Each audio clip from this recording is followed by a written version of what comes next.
হাসিনার দালালেরা, হাসিনার দালালেরা, খণ্ডদের দালালেরা সবাইকে আমরা কয়েকবার বলেছি যে এই খতিব রুহুল আমিন মসজিদে ঢুকছে নামাজ পড়াতে, মুসল্লিরা বললো আপনাদের নামাজ হবে না। এটা বলার কারণে তার কয়েকশো সন্ত্রাসী মুসল্লিদেরকে মেরে মসজিদ থেকে বের করে দিয়েছে।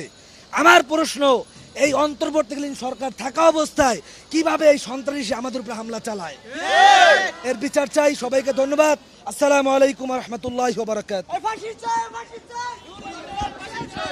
ফ্যাসিবাদের বড় বড় দোসররা লেসপেন্সাররা পদত্যাগ করেছে। আমরা তো বাইতুল মোকাররমে মনে করিনি একজন আলেম এই ভূমিকা নিতে পারে। তিনি খতিব হিসেবে নিজেকে দাবি করছেন। তিনি গোপালগঞ্জ থেকে মাদ্রাসার তার ছাত্রদের প্রায় 1000 ছাত্র নিয়ে এসে এখানে দখল করে উনি খুতবা দিতে চান।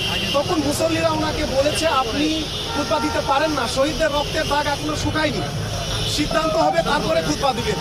উনি ওনার সাথে ছাত্ররা নির্দয়ভাবে ঢাকার মুসল্লিদেরকে পেটালো। আজকে কোনো ধরনের কোনো আলাপ ছাড়া তার ছাত্ররা মসজিদের চত্বরের ভিতরে রক্তাক্ত করেছে।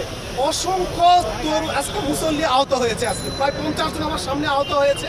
তারা জুতার বক্স, রড এবং পাইপ দিয়ে তারা গ্লাস ভেঙেছে, গ্লাস দিয়ে হত্যার উদ্দেশ্যে হামলা করেছে, আহত করেছে সবাই। আজকে তো আমরা সরকারের কাছে আহ্বান জানাই, ফ্যাসিবাদের দূষররা বাংলাদেশের বিভিন্ন স্থাপনা থেকে, বিভিন্ন প্রতিষ্ঠান থেকে স্বেচ্ছায় পদত্যাগ করছে। আর একজন আলিম তার ছাত্রদেরকে নিয়ে এসে জাতীয় মসজিদে রক্ত ঝরালো। এটা যদি অনতিবিলম্বে এটার প্যানিশমেন্টের ব্যবস্থা না করা হয় তাহলে এটা মুসল্লিদের মাঝে চরম প্রতিক্রিয়া তৈরি হবে এবং এটা জাতীয় ইস্যুতে একটা পরিণত হবে। এটা অনাকাঙ্ক্ষিত, ন্যাক্কারজনক এবং অনভিপ্রেত। এটা বড় ম্যাসিভ। অন্যান্য ইউনিভার্সিটি, শিক্ষা প্রতিষ্ঠানে যেগুলো ঝামেলা হয়েছে সেগুলো সামনে নেওয়া সম্ভব, কিন্তু জাতীয় মসজিদে হামলা করার মাধ্যমে তারা বাংলাদেশের 20 কোটি তৌহিদি মানুষের উপরে হামলা করেছে। এবং তিনি সম্ভবত গোপালগঞ্জের পক্ষ থেকে একটা বার্তা দিলেন জাতিকে, তারা এখনো করতে, তারা এখনো নাই, তারা আবার হামলা করতে রাজি আছে। গোপালগঞ্জ থেকে বাস ভাড়া করে নিয়ে এসে হামলা করে গণতন্ত্র প্রেমীদের এই ফাঁসিবাদের বিরুদ্ধে আন্দোলন করে তাদেরকে একটা উল্টো তারা চ্যালেঞ্জ জানানো আমি মনে করি। আমরা এখনো ধৈর্যশীল। এই সরকার আমাদের সরকার, এই সরকার 20 কোটি মানুষের সরকার।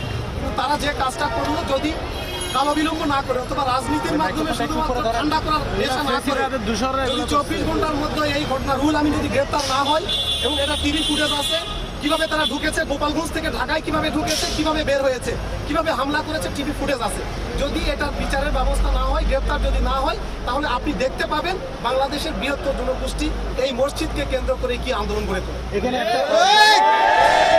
এবং বাইতুল মোকাররমে মসজিদে নামাজের জন্য আসি এবং নামাজের শুরুতেই আজকের ইমাম সাহেব উনি এসে খুতবা বক্তব্য পাঠ করে খুতবা বক্তব্য শুরুর আগেই উনি দরুদ শরীফ পাঠ করেন এবং দরুদ শরীফ পাঠ করার পরপরই আজান শুরু হয়।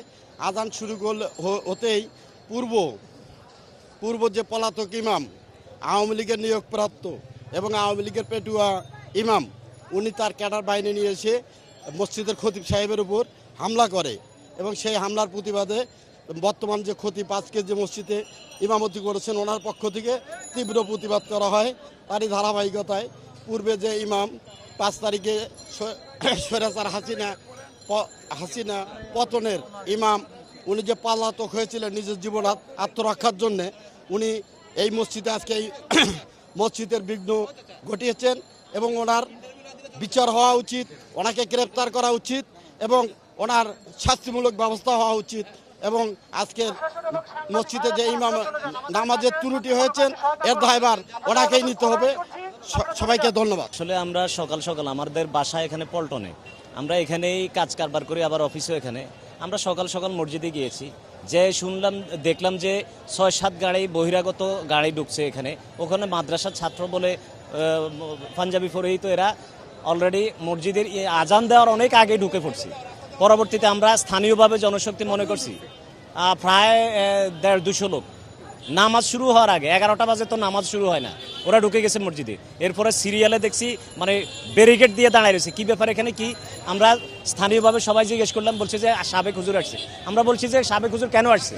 বলছে যে আজকে নামাজ পড়াবে। পরে বলছি এটা তো রক্তক্ষয়ী সংঘর্ষ হবে, উনি তো অলরেডি পালিয়ে গেছেন, উনি কেন ঢুকছেন? ওনার পা চেপে ধরে আমরা 5 সেবে ধরছি হুজুর যায় না, পরবর্তীতে উনি ঠেলে চলে গেছে। আমরা বর্তমান যে হুজুর সালেহ আহমদ উনি নামাজে দাঁড়াবে বা খুতবা দিবে, এই মুহূর্তে ওনাকে সরিয়ে উনি বসে গেছেন চেয়ারে। পরবর্তীতে আমরা ওনাকে বসাইতে চাইছি, আমাদেরকে বেধড়ক ফিটাইছে এই ছেলেগুলা। সাবেক যিনি পালিয়ে গেছেন ওই পেটো বাহিনী হুজুর, সাবেক হুজুর আর কি, ওনার নাম তো ভুলে গেছি, রুল আমিন সাহেব। বিশ্বমানের থার্মিক্স রড, সালাম স্টিল থার্মিক্স, দেশের একমাত্র থার্মিক্স রড।